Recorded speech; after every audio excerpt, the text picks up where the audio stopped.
Nobody knew where it came from, not even the machines that monitored the outer rim of Earth's galactic radar net.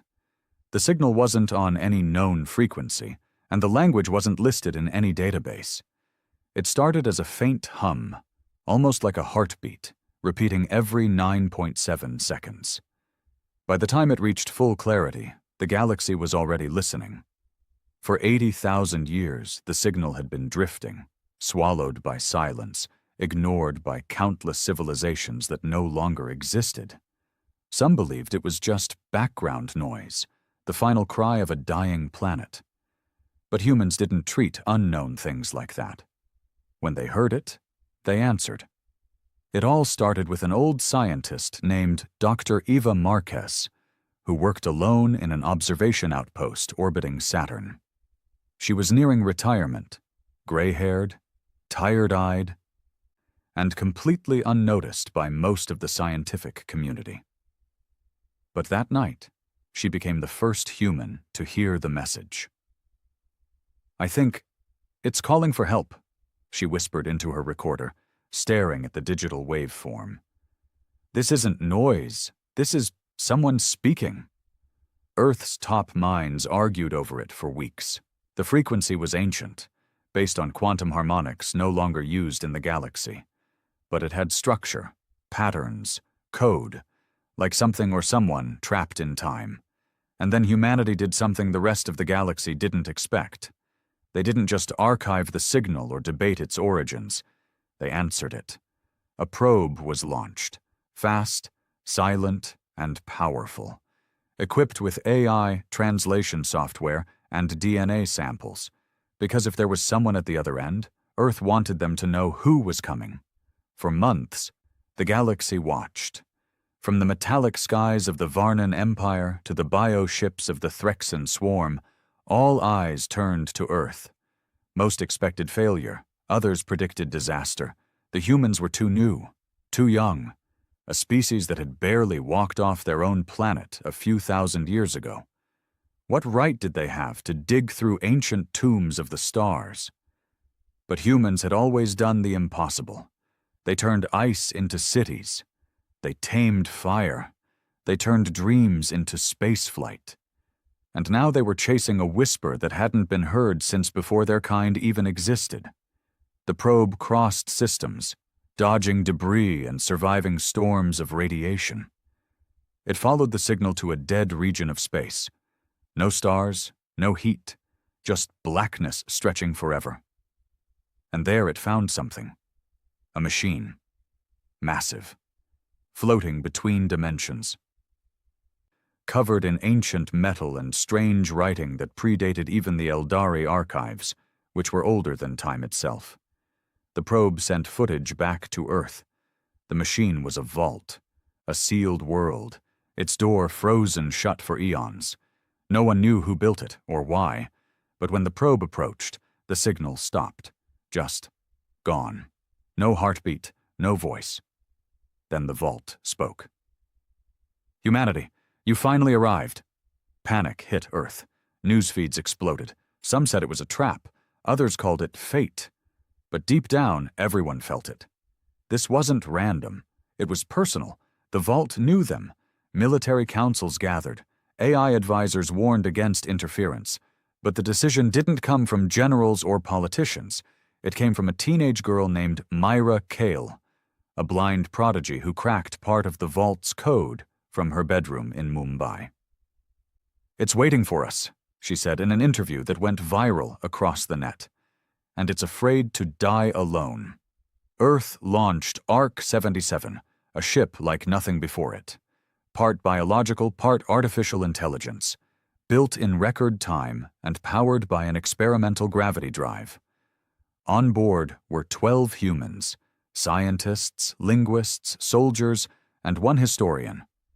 Not the best warriors, not the strongest minds, but each had something the vault seemed to echo. Memory, emotion, curiosity, guilt. Because whatever was inside that vault, it remembered humanity before humanity even existed. And now it wanted to speak. The Arc 77 felt like a living thing. It wasn't just the soft pulse of the organic systems inside the hull or the way the walls almost breathed. It was the way the ship responded, like it knew what its crew was feeling. As if the closer they got to the vault, the more it understood fear, and excitement, and something else. Captain Leor Hayes stood at the command deck, staring at the endless void ahead of them. No stars, no light, just the gaping black where the vault floated. A thing older than memory, waiting in silence. "How long until contact?" he asked, his voice low, heavy with caution. 17 minutes, 42 seconds, replied the ship's AI, named Verity. Its voice was feminine, smooth, eerily calm. Beside him, linguist Dr. Amina Voss scrolled through the latest data from the signal. The vault, it said our name, humanity. But the term predates all known galactic languages. It's not English, not even rooted in Earth's linguistic tree. It's like it's always known us. "It doesn't make sense," said Lieutenant Derek Naji, the ship's combat officer, his hand resting nervously on his hip. "How can something that old know about us? We were still bashing rocks together when this thing was built." No one had an answer. Not Amina. Not the historian, Tala Monroe. Not even Verity, who had processed 800,000 linguistic profiles and every scrap of known galactic history. The mystery hung in the air like static. They were flying toward something not just ancient, but intentional. The crew fell silent as the ship's lights dimmed, responding to the vacuum outside. This region of space was utterly dead. No gravity, no time, no rules. Even light bent the wrong way out here. It was like the universe had forgotten this place on purpose, and in the middle of that void hovered the vault. It was monstrous. A planet-sized sphere of layered metal and translucent bone-like structures.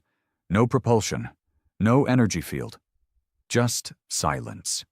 Its surface was covered in symbols that shifted when you weren't looking, like they were alive. Amina's voice cracked as she spoke. "I think it's reading us." "What do you mean?" Leor asked without turning. "I mean, it's listening, watching, responding to our thoughts. These symbols, they react to our proximity, but also our intention." "That's impossible," Tala whispered. "No," Amina said quietly, her eyes wide. "It's not." Just then, Verity cut through the silence. "The vault is initiating communication." The screens flickered, the lights dimmed again. Then the voice returned, deep, layered, ancient. Not mechanical, not alien. It was almost human. "You have arrived. You are later than expected." Leor stepped forward. "This is Captain Leor Hayes of the United Earth Arc 77 mission. Who are you?"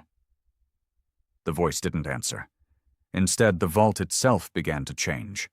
The outer shell rippled, folding like metal paper, revealing a massive circular opening. But there was no light inside. Just darkness. An endless mouth waiting to swallow them whole. "It's inviting us in," Tala said, goosebumps crawling up her arms. Naji growled, "Or luring us into a trap." Amina shook her head. "No, it's been waiting too long to kill anything now. This thing, it's lonely."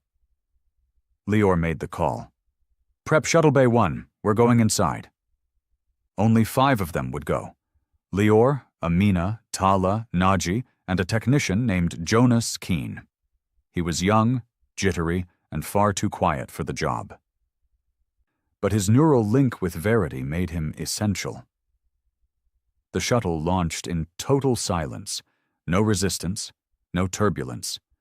The vault didn't emit gravity or magnetism, and yet the shuttle drifted toward the opening like it was being pulled gently by a thought. As they crossed the threshold, everything changed. Darkness disappeared.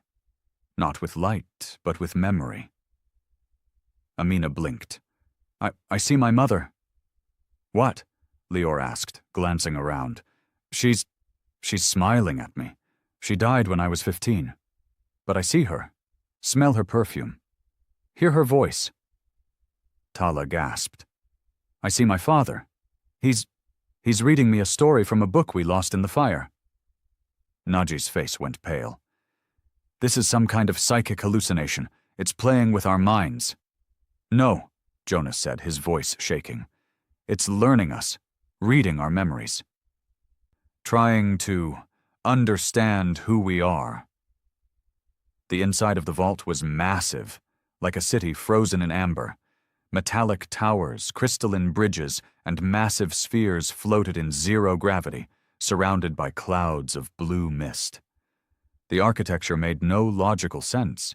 Some structures spiraled into themselves, some hovered upside down, some existed only when you looked at them sideways, and all across the surfaces were symbols, millions of them, glowing softly, breathing. Then the voice returned. But now, it spoke in perfect English. You are the first of your kind to respond. You are the last hope of the architects. Who are the architects? Lior asked. Silence. Then the vault spoke again. They were your beginning, and they are your end. Tala's fingers trembled over her datapad. The architects, they're us. Amina's voice cracked. No, they're not. They're our creators. The vault pulsed. Lights shimmered. And then, without warning, images filled the space around them. Holographic, vivid, haunting. They saw tall figures, humanoid but not quite, walking through golden fields under binary suns.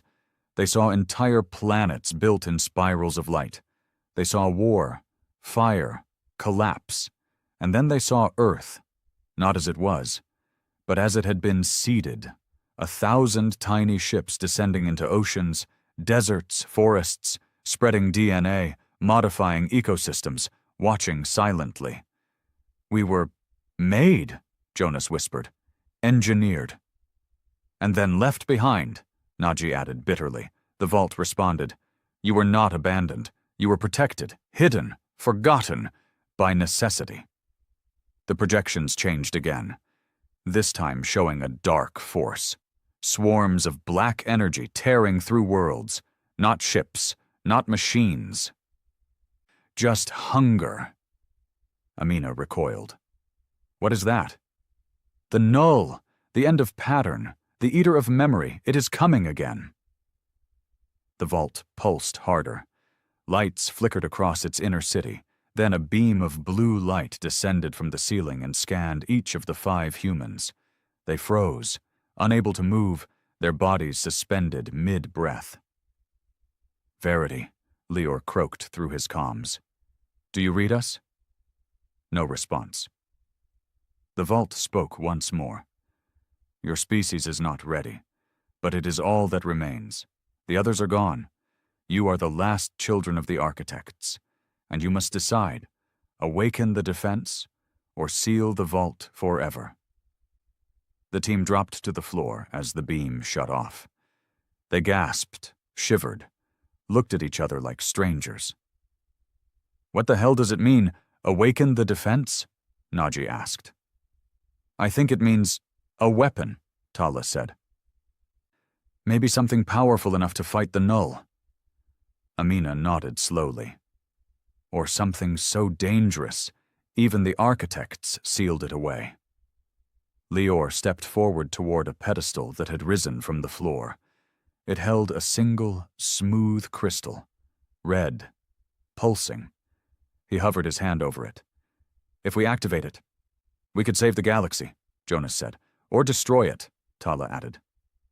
Silence fell again. Then Lior spoke, voice low, firm, burdened by something he couldn't shake. We're not gods, but maybe we were made to become them, not by choice, but by responsibility. His hand hovered closer. Behind them, the vault whispered, one choice, one chance, or everything falls to silence. Lior's hand hovered over the red crystal like it was burning the air itself. He wasn't breathing. Nobody was, Everything around them, this impossible vault, this echo of ancient technology and grief.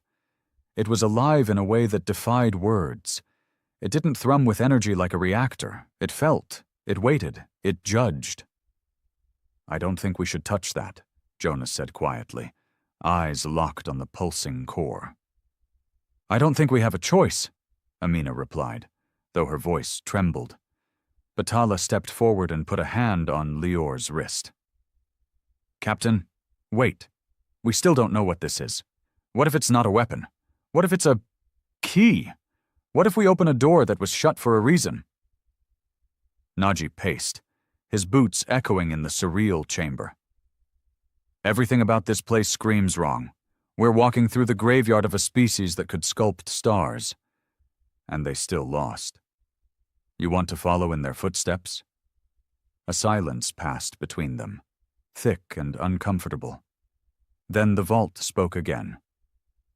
This time softer, quieter, like a whisper across bones. "The architects did not lose. They chose silence to preserve the last spark. You are that spark." Lior slowly lowered his hand. "Then talk to us," he said to the vault. "Explain. Show us. If we're supposed to be this legacy, then we deserve the truth." Another pedestal rose from the floor, forming itself out of molten light that hardened into a metallic platform. Upon it appeared what looked like a data core, or at least the ancient version of one, glowing blue, covered in script none of them could read.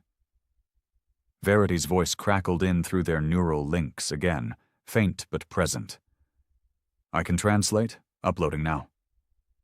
A shimmer passed over the room, and then they saw it. A story. A warning. The architects were not gods. They were not perfect. But they had created life across galaxies with purpose and care, seeding potential, variation, resilience. They wanted to build species that could survive anything, but they made a mistake. They created the null, not a creature, not a war machine, but a concept, a sentient virus of thought, born from their own curiosity when they tried to erase entropy itself. They gave it a body, and in time, it gave itself a hunger for memory, for pattern, for identity. It devoured civilizations not by fire, but by unmaking their history. It didn't conquer, it erased. When it came for the architects, they fought, lost, and retreated here, into the vault, where they did the one thing they'd sworn never to do. They reset the cycle. They took their last spark of clean memory, their code, their culture, their biology, and hid it on a primitive planet.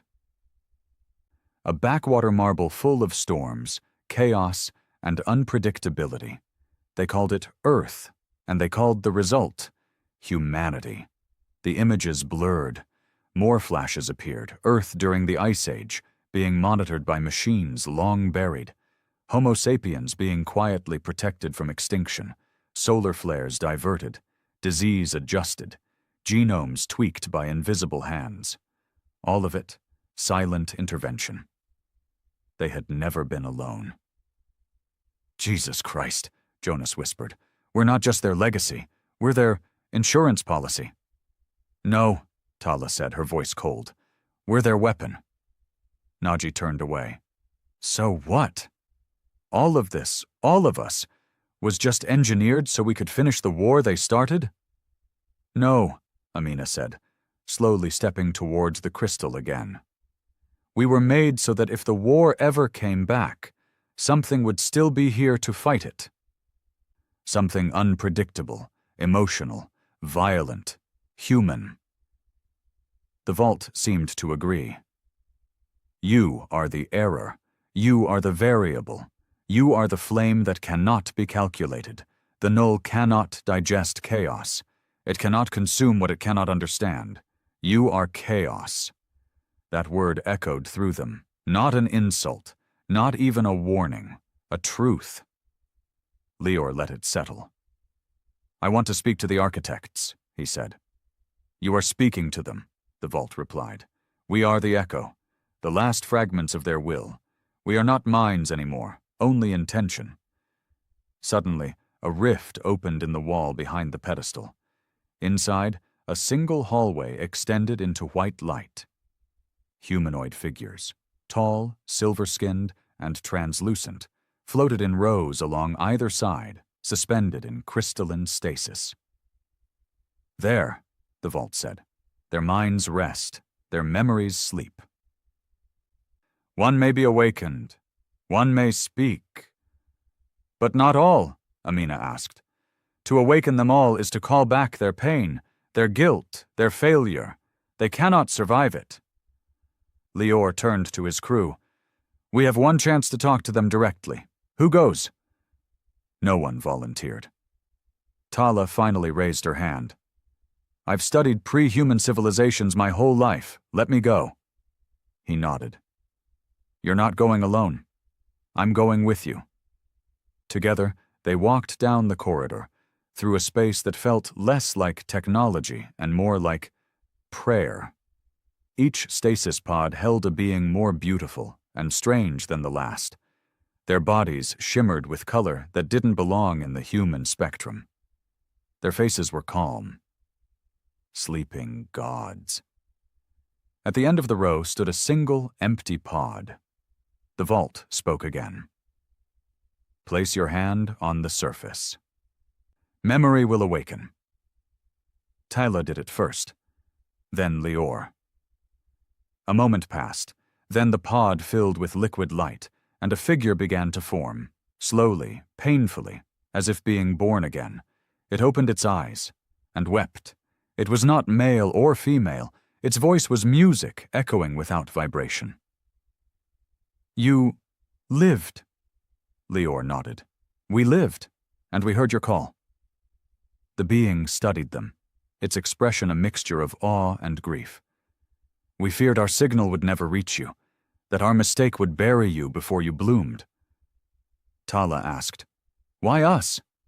Why make us this way? The being touched its chest, right over where a heart might be. Because we needed something we could never be, something flawed, violent, but capable of change. The null could consume us because we were predictable, rational. You are not. You are stubborn, emotional, messy. And that is your strength.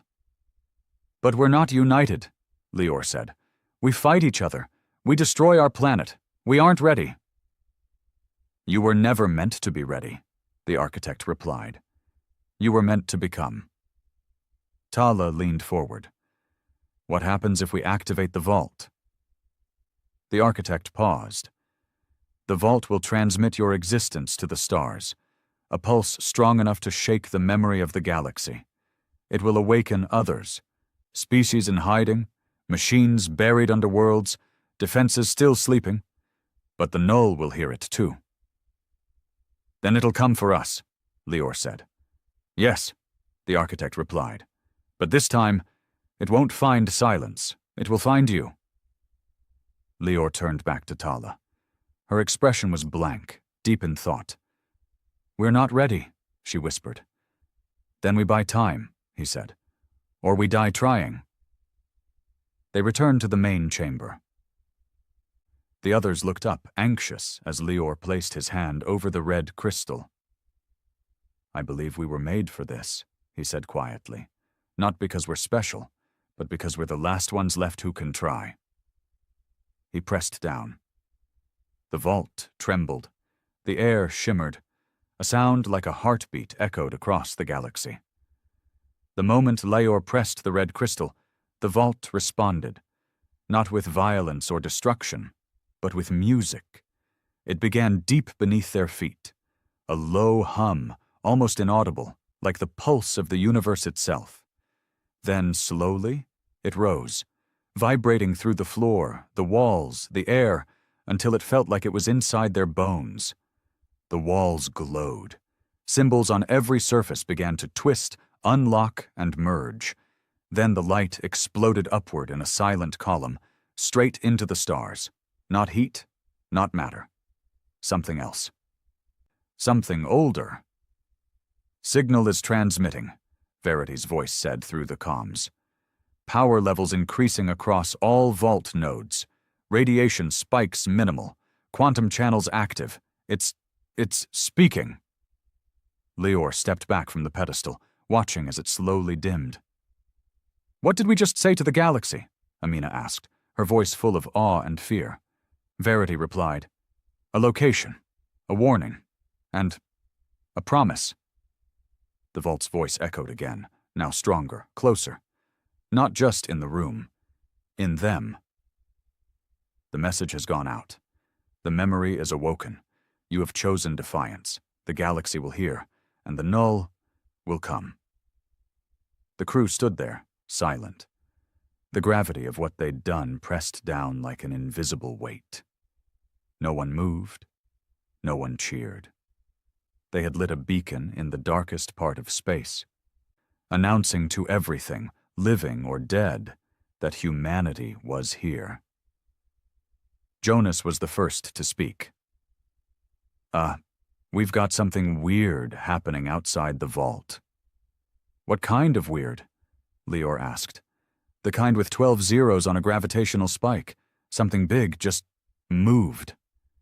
On the shuttle's main display, a section of the black void began to warp, bend, and ripple like water being disturbed. Something massive was emerging, not from a wormhole, not from subspace, but from nothing, like it had been hiding behind reality itself. A shape, shadowed and fluid, began to slide through the darkness. No lights, no engines, just presence. It had no form, but it cast a silhouette against the stars. Huge, wrong. It didn't move through space, it moved under it. Amina backed away from the screen. Is that? Yes, Verity cut in. I believe that is the null. The vault's voice returned, now sharp with urgency. It has heard. It is awake. You must return to your world. Prepare, gather, unify. The storm begins. Can't we fight it here? Naji asked, instinctively checking his weapon as if bullets mattered. This place is sacred, a memory. It cannot hold the line. You must carry the fire now. The vault began to shut down. The shimmering bridges faded. Lights dimmed. The architect in stasis bowed its head, its glow flickering. One final message was whispered directly into their minds. We made you flawed. We made you angry. We made you to survive. Do not let that gift be wasted. The crew ran. They boarded the shuttle as the vault's door closed behind them. As they exited, they could see it shrinking. Not physically, but vanishing. Folding into itself. Hiding once more. A whisper of memory, but behind them the shape in the void was growing. It was now clear that it wasn't just one entity. The null was many. A swarm of silences, each one absorbing the light around it. Not black, anti-light. Wherever they moved, data corrupted. Stars dimmed, reality bled. They weren't ships, they weren't life. They were absence made form. They're not chasing us yet, Tala muttered as the shuttle docked with Arc 77. They're watching. Learning, Amina added. Just like the vault said. They'll come, Leor said, but not all at once. They don't fight with speed, they fight with decay. Then we need to warn Earth, Jonas said. The whole damn network. Leor looked to Verity. Can we transmit what we've seen? Verity hesitated for half a second. That alone made everyone nervous. I can compress our memories, vault data, sensor logs, and visual records. A single hyperpulse, but once it's sent, every listening post in the quadrant will hear it, not just Earth. Do it, Leor said. They deserve to know. The pulse launched. A flicker of light and code stretched across the stars like a scream through the night. In that moment, humanity stopped being just a young species hiding in a spiral arm. It became a signal, a statement. Back on Earth, the response was chaos. The signal reached lunar command centers in under 2 minutes. Within 5, every major Earth government, military faction and spacefaring coalition had a copy. The footage, raw and unfiltered, showed the vault, the architect, the null, and the message. We are humanity, and we are not alone. Something is coming. And we will not go quietly. News networks exploded. Riots began. Churches overflowed. Conspiracy theorists called it fake. Scientists broke down weeping. Entire cities held their breath. Then came the data spikes. In the weeks following the broadcast, something began to answer. Not the null, but others. A long-dead colony signal reactivated on the edge of the TRAPPIST system. Long thought destroyed by war. Automated defense drones in the Oort cloud rebooted themselves with no command. A long-forgotten AI on Europa began transmitting messages in a language no one recognized, but that matched the vault's patterns. Humanity was waking up, but so was everything else. Aboard the Ark 77, the crew was silent as they made the jump back toward the Sol system. They had lit the fire. Now they had to survive it. Jonas leaned back in his chair. Eyes bloodshot, skin pale. Do you think Earth can handle this? No, Amina said honestly. But I think Earth will try. That's what matters, Tala said. We weren't built to be ready. We were built to resist. Lior stood at the center of the deck, watching the stars blur past. He didn't speak. Because deep in his gut, he felt it. This wasn't a war they could win with guns or fleets. This would be a war of memory, of identity, of will, and the enemy was already erasing everything it touched. The null didn't need to destroy planets. It only had to make them forget themselves, to erase culture, history, meaning, to undo the soul of a people until there was nothing left to fight for. He clenched his fists. Then we remember, he thought. We fight by remembering who we are, what we lost, what we refuse to give up. And maybe, just maybe, that will be enough. It had been 6 days since the signal reached Earth. 6 days since humanity's quiet arrogance was shattered by the truth. They weren't alone, and they weren't first. They weren't even original. And something was coming to erase them. The world had not taken it well. In Beijing, the sky was filled with drones broadcasting emergency translations in over 90 languages. In Johannesburg, churches and mosques stood open 24 hours, not for prayer, but for answers. Wall Street crashed on day 2. The lunar economy collapsed on day 4.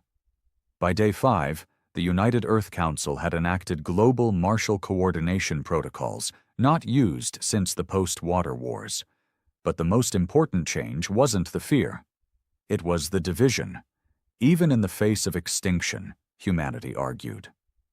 Some believed the vault was a lie, a galactic prank or trap. Some insisted the null were just a metaphor. Others called it the return of the gods, sparking cults, self-immolations, and mass desertions from scientific outposts. Earth had waited too long to unite. And now it was out of time. Inside Orbital Command Station Helix, Earth's emergency coordination hub floating 200 miles above the planet, tension crackled like static. Captain Lior Hayes stood in front of a semicircle of holograms, each one a head of state, a general, or a representative of Earth's most powerful factions. Their expressions ranged from exhausted to enraged. "This isn't a war we can fight with bullets," he said calmly. "The null doesn't destroy in the traditional sense. It erases memory, pattern, identity. It makes you forget you ever existed." "That sounds like abstract nonsense," barked General Marcus Duval of the Eastern Military Coalition. "We need targets, not philosophy." "You want targets?" Amina Voss, now acting as Earth's first cultural defense minister, stepped forward. "Start with our archives, our museums, our histories, our languages. If the null comes, those will be its first victims." "She's right," Tala Munro added. The vault showed us what it did to the architects. They died not screaming but silent because they forgot what screaming meant. A murmur swept through the room. So what, we throw poetry at it?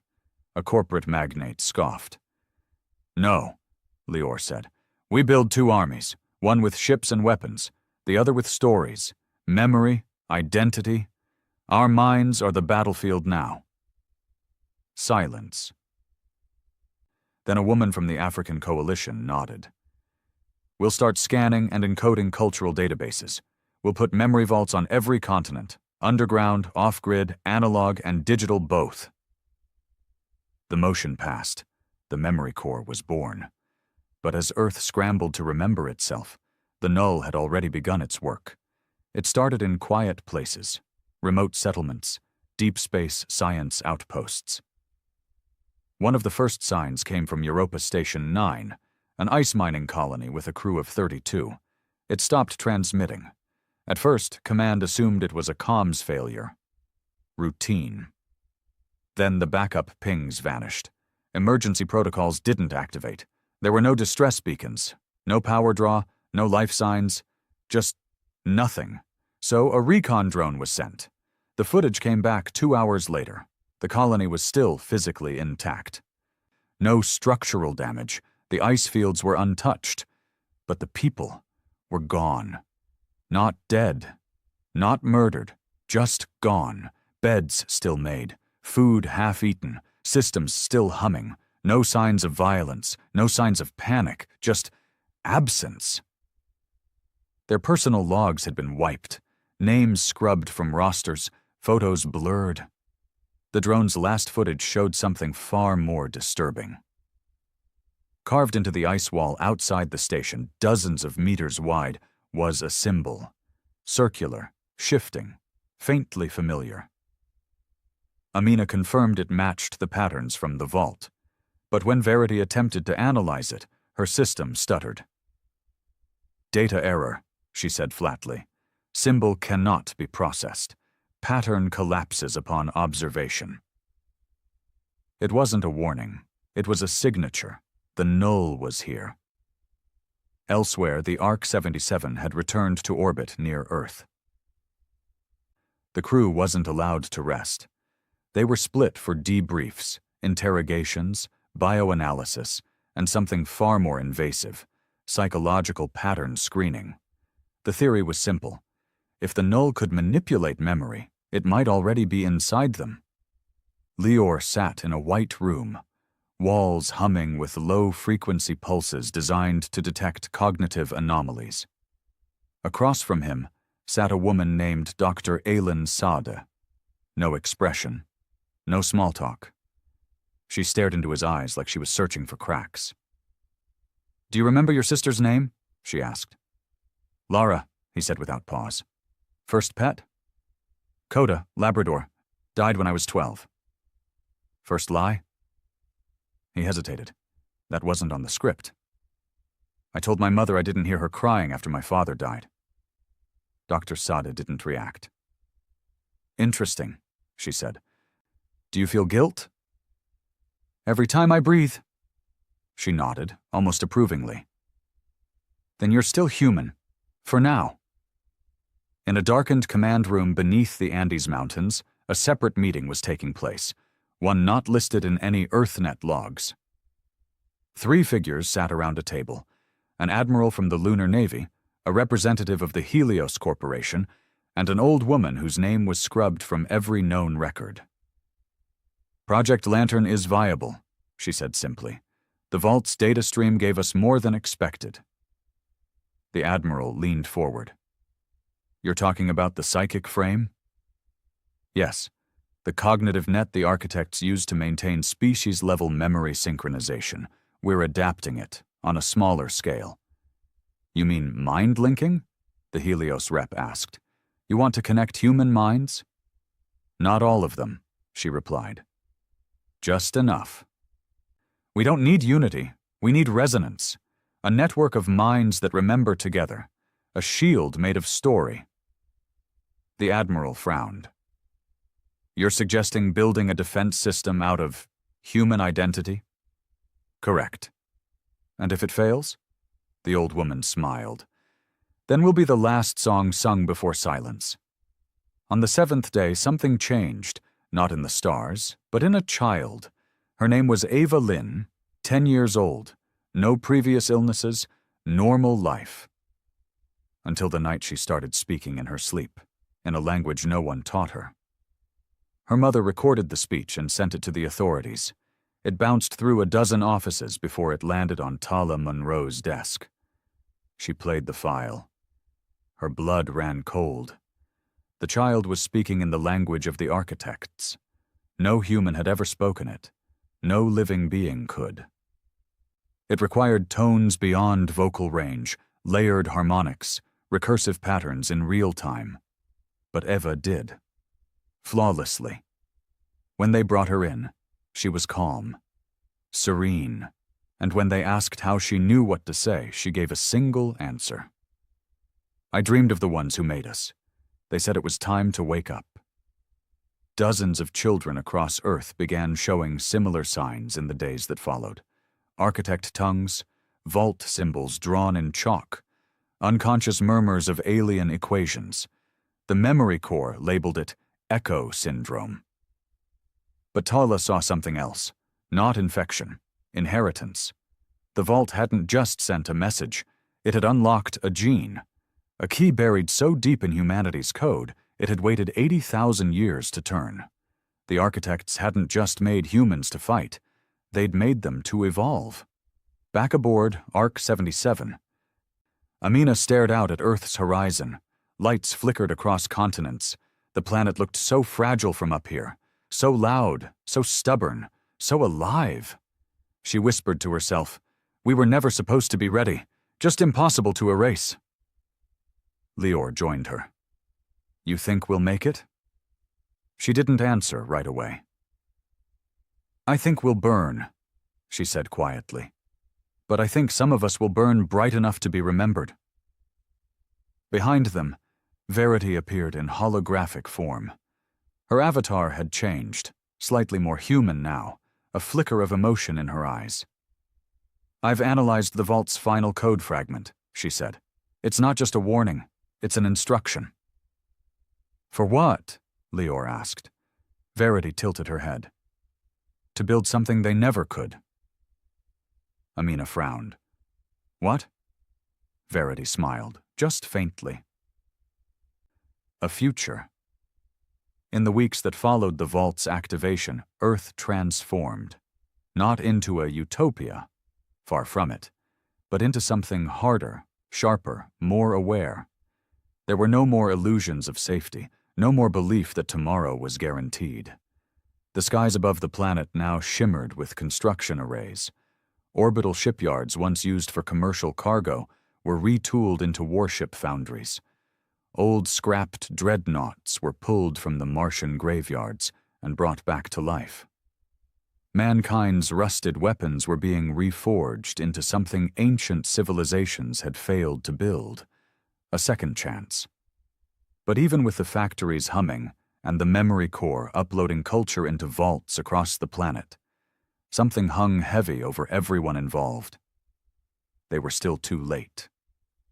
In a dark corner of space near the Kepler expanse, another colony went silent. This time the null didn't leave just emptiness. It left corruption. A patrol ship found the station orbiting Kepler 72b, its lights flickering, its orbit decaying. Inside, the walls were smeared with black, vein-like threads, like fungus, but pulsing with energy. Every surface was covered in symbols that twisted when observed. Sound itself bent strangely inside.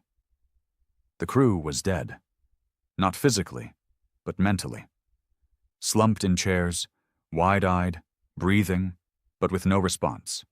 Heartbeats present, consciousness absent. Their minds had been hollowed out. Verity, reviewing the footage aboard Ark 77, issued a single, terrifying sentence. "This is not erasure, it is infection." The null wasn't just deleting memory, it was rewriting it. And now it had started experimenting. At Earth's lunar assembly, Representatives of surviving human nations and spacefaring cities gathered under emergency charter. The question was no longer if the Null would attack, but when, how, and who would be first. Lior stood before the assembly, accompanied by Tala, Amina, and Jonas. He began with no preamble. The vault didn't just wake up a threat.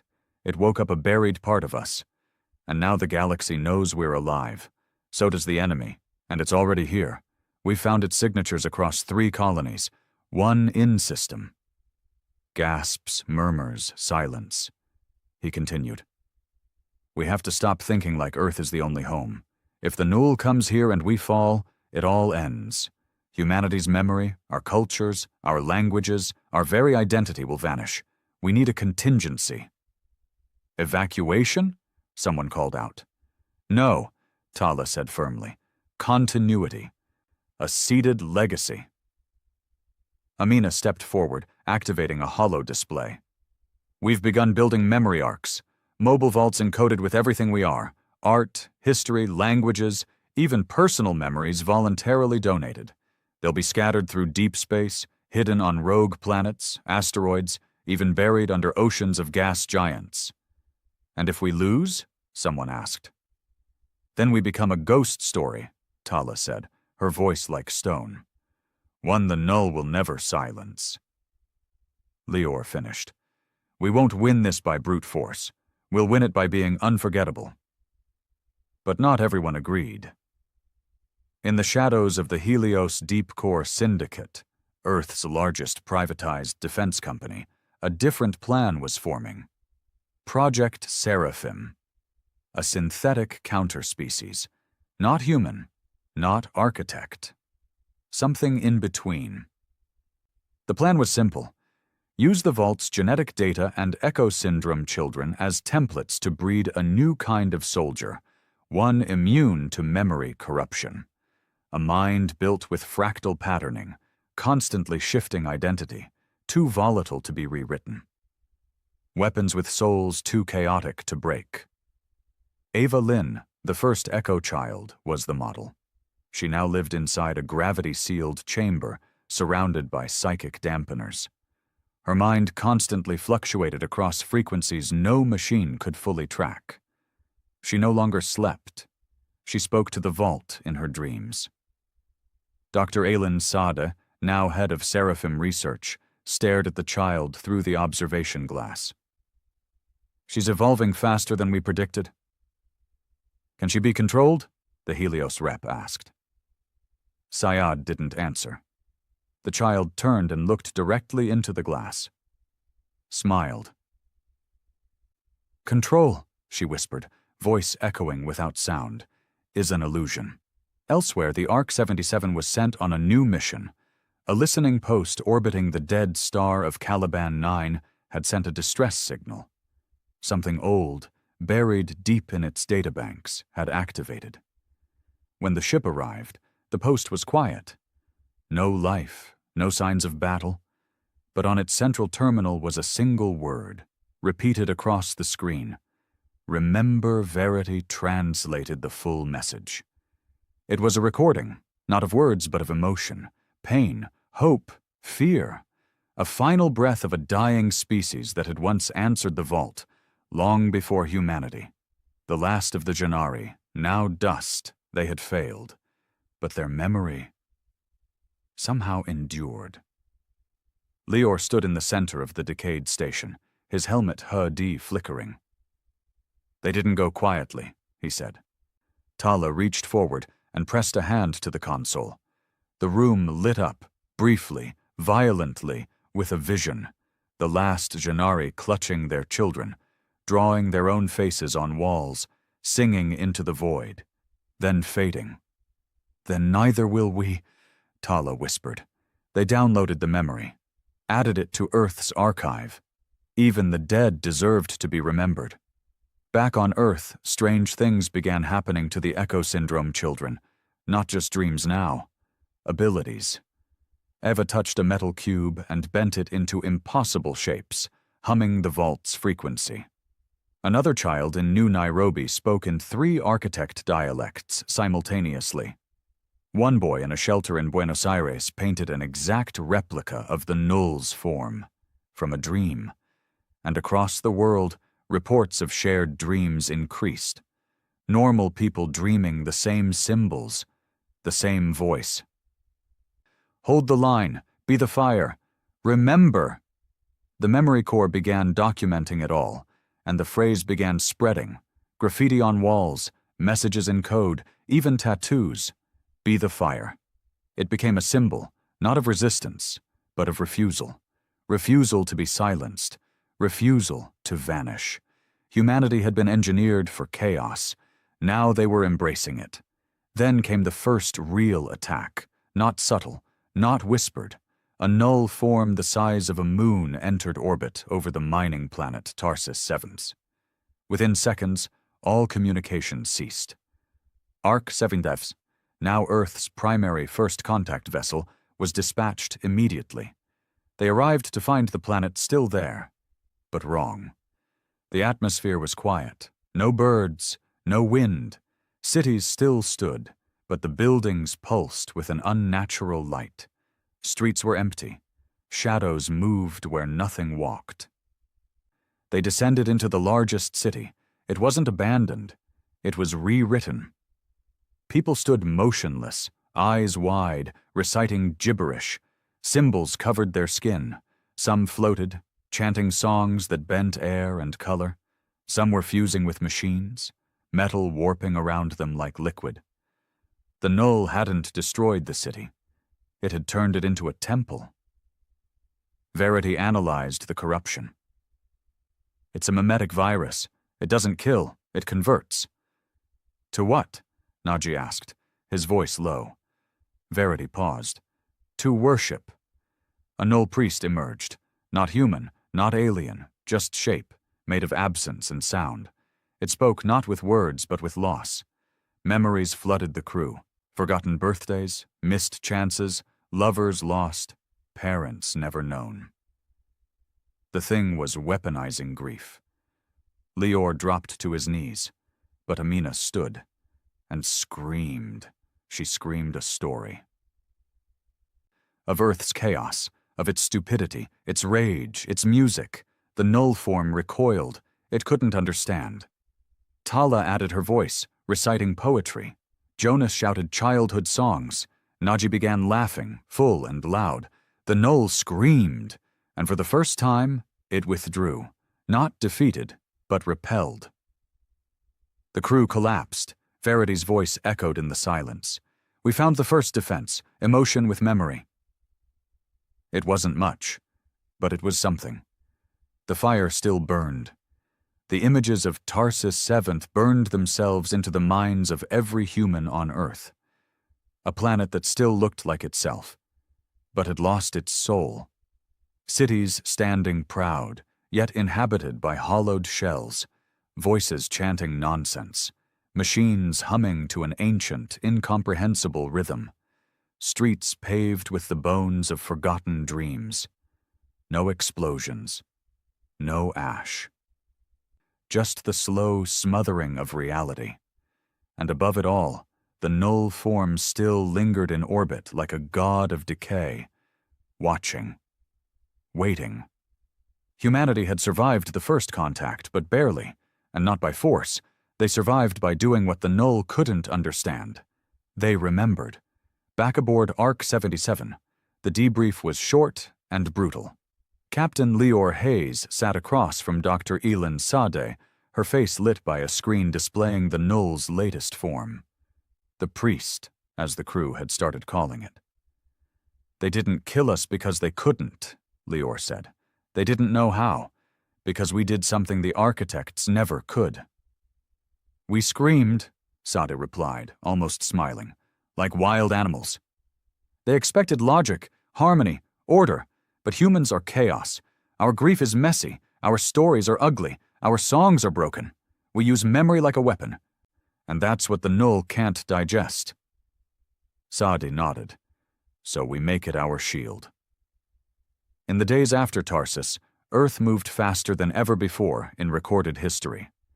The memory core expanded into the continuity front, a global effort to weaponize memory through culture, narrative, and unfiltered emotional recall. Schools became places not of math and science, but of story. Children were taught their personal histories like battle drills. Poetry was encrypted, music layered with ancestral data. Cities hid emotional bunkers, rooms filled with photos, scents, sounds, and textures of home. Every human life became a record of resistance. But not everyone believed in the mission. At the edge of the EarthNet, a faction emerged calling themselves the Clean Slate. They claimed the only way to defeat the Null was to become like it, to strip identity, erase ego, embrace collective thought. They began wiping cities of culture, digitally burning history, bombing memory core vaults. "We are the silence that will save us," their manifesto read. When they struck the Mumbai archives, killing 57 archivists and wiping the lives of 200,000 citizens from the global backup net, the war became more than external.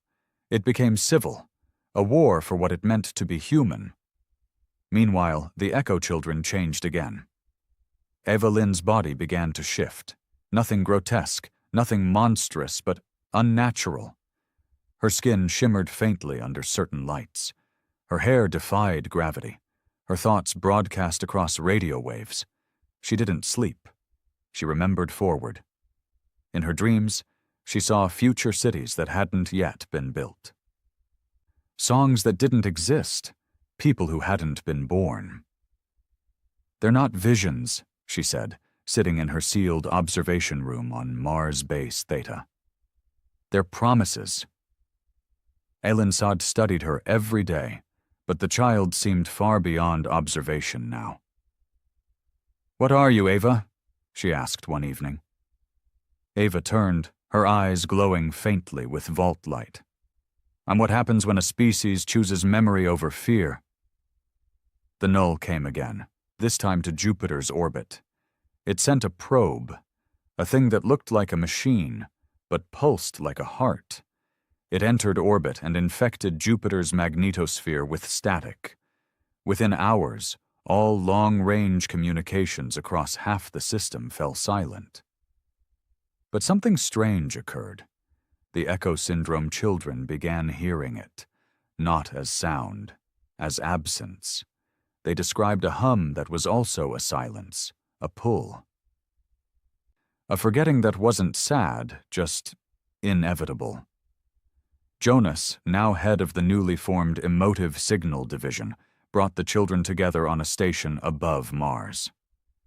They sat in a circle, silent, until Ava placed her hand on the table and whispered something in the vault's language. All the children spoke it back. Jonas recorded it and played it for Verity. She translated, "It is looking for the place where memory is weakest." The Null wasn't hunting coordinates. It was hunting doubt. At the edge of the solar system, the unthinkable happened. The vault responded again. The long-dead machine that had sent the first signal suddenly pulsed with energy. Not a message this time. Not instructions. A warning. Verity decoded it in real time. The architects left something behind. A final fail-safe. A last resort they were too afraid to activate. Tala frowned. "What is it?" Verity's answer was slow. "A weapon. One that erases not just the Null, but the concept of forgetting itself." "That sounds like a good thing," Jonas said. "No," Verity replied. "It's not, because it erases memory from everything, even us. A global sterilization of thought. A memory genocide." "It's the last button," Verity added. "They never pressed it. They didn't have the heart." Lior stared at the screen. "Then we make sure we never have to." But something had already gone wrong. Someone had found the weapon first. An emergency signal came from the hidden relay near the Oort cloud. An elite unit from Earth's own military, rogue and operating under the Clean Slate banner, had entered the vault's frequency zone. They'd downloaded the location of the failsafe. It was real, and they were headed straight for it. Their plan: activate the failsafe and cleanse everything. Human, null, memory, identity. Reset the universe to silence. The ARC-77 was the only ship close enough to intercept. The chase through the Oort cloud was brutal. The rogue ship, Oblivion's Mercy, was fast, sleek, and running cold. Their crew had already erased their names, burned off their identity markers, and encrypted their thoughts behind null-inspired algorithms.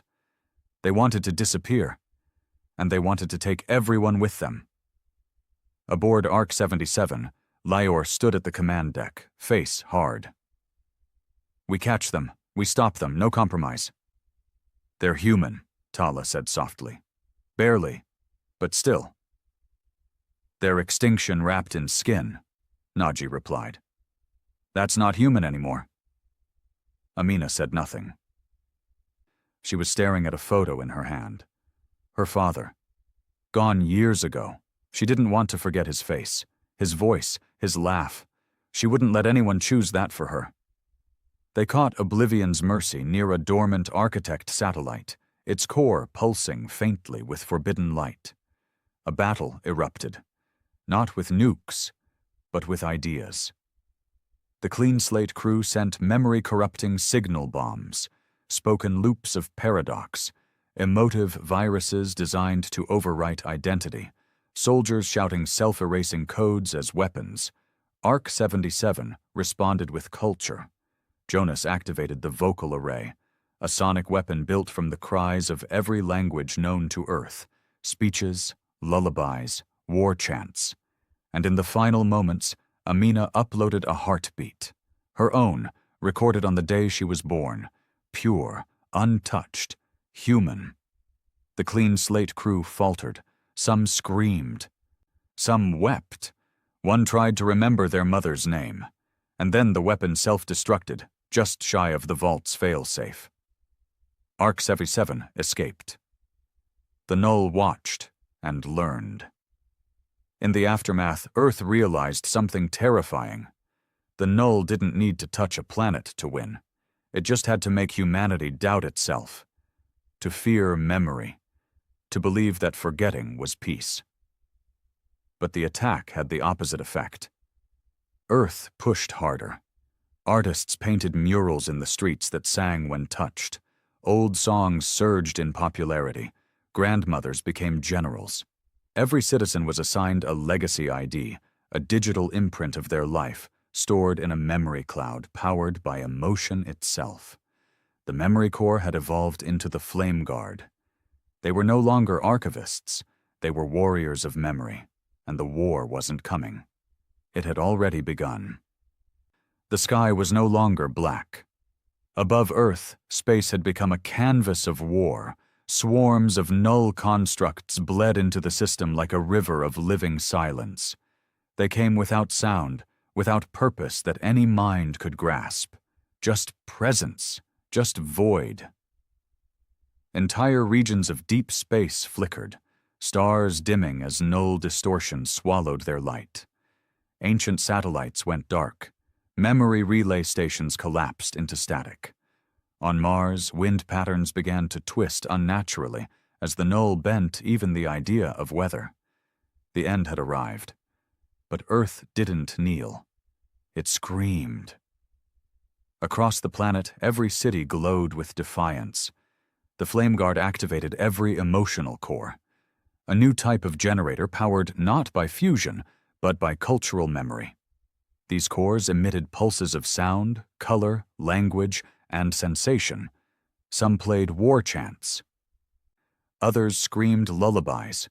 One in Cairo projected the names of the dead onto the sky, in every tongue known to man. The Null hated it. They couldn't consume it. On the Moon, defensive stations broadcast historical memories like cannon fire, snippets of love letters, resistance poems, protest speeches. The null shrieked in frequencies that shattered glass. In Nairobi, a blind boy sang the song of the architects in a dream-born language, and the null recoiled, fracturing like shattered ice. Earth had become a weapon of chaos, noise, memory, and madness. And at the heart of it all was Arc 711. The ship now stood as the flag-bearer of legacy. The last of the Vault's data pulsed through its core. Its AI, Verity, had merged fully with the architect code, becoming something new. No longer machine, not quite human. She was memory incarnate. And the null wanted her erased. The final form arrived at Saturn's edge. It wasn't a ship. It wasn't even a structure. It was a gap in reality, a moving silence shaped like a cathedral of absence. The null's prime intelligence, the first forgetting, the thing that had unmade galaxies. Verity named it simply, the Unspoken. It moved with impossible speed, devouring the rings of Saturn in a blink. A ripple of reality collapsed behind it, like time itself was being overwritten. The Unspoken didn't fire weapons. It simply entered space and unwrote it. Lior stood on the bridge of Arc 77, facing the screen. "It's heading for Earth." "ETA?" Amina asked, her voice steady but shaking underneath. 6 hours, Verity replied, "unless it breaches space-time again. Then, much sooner."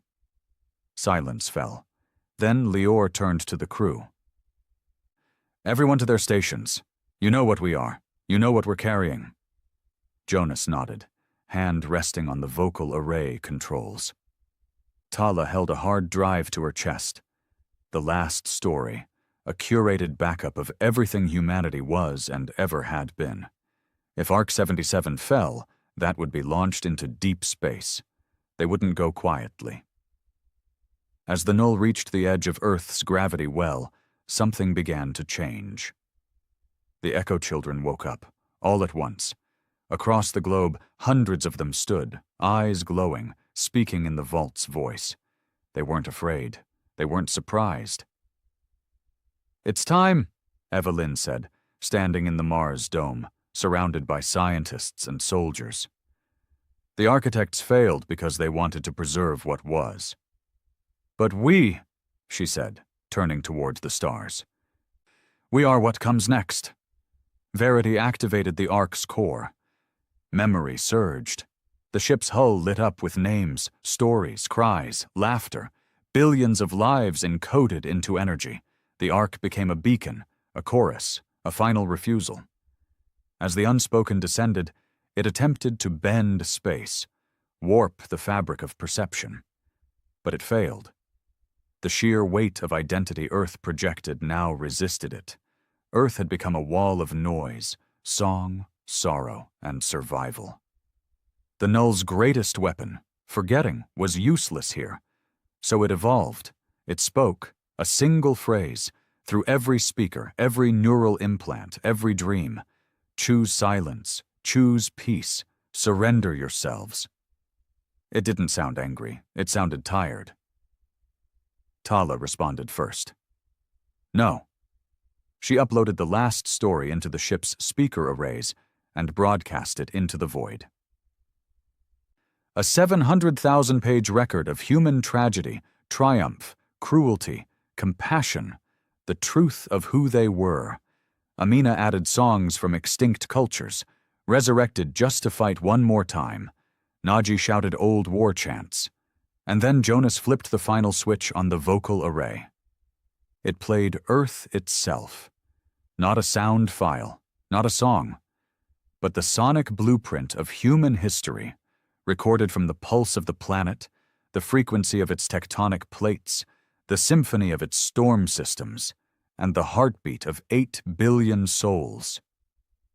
The null screamed. Its cathedral form fractured, its tendrils recoiled. But it didn't die. It grew desperate, and for the first time, it spoke like a child. "Why do you fight remembering?" Lior stood, voice shaking, but strong. "We don't fight remembering," he said. "We fight being forgotten." Then Verity, glowing bright, transmitted the final vault key, a cascade of architect code merged with human emotion, the fusion of ancient purpose and present chaos. The key entered the heart of the unspoken. And it broke. Not in an explosion, not in a blaze of light, but in a whimper. The Newell didn't die. It felt. For the first time in billions of years, the great unmaking remembered what it had once been, an idea, a question, a purpose gone too far. And it wept. Its body collapsed into dust. Its silence became song. And then it was gone. The aftermath was quiet, but not because of loss, because of relief. Earth stood. Tarsus was still lost. The colony still bore scars, but the Newell was retreating. Not defeated, not erased, but changed. They had become part of the story now. The vaults shut themselves down one by one, finally at peace. The Echo children grew silent. Evelyn vanished one night, leaving only a message scrawled in vault script on her chamber wall. "We are the next architects, but we will be better." Years passed. The Flame Guard evolved into the Curators. Arc 77 became a flying university, drifting between colonies, teaching the story of the War of Memory. Leor retired quietly. Tala wrote books in exile. Amina sang at every human New Year for the rest of her life. And Earth never forgot, because now they knew. The greatest weapon wasn't technology or logic or even strength. It was the ability to carry stories through the fire, to hold memory in the face of oblivion, to say to the void, "We were here. We mattered." And the galaxy, at last, listened.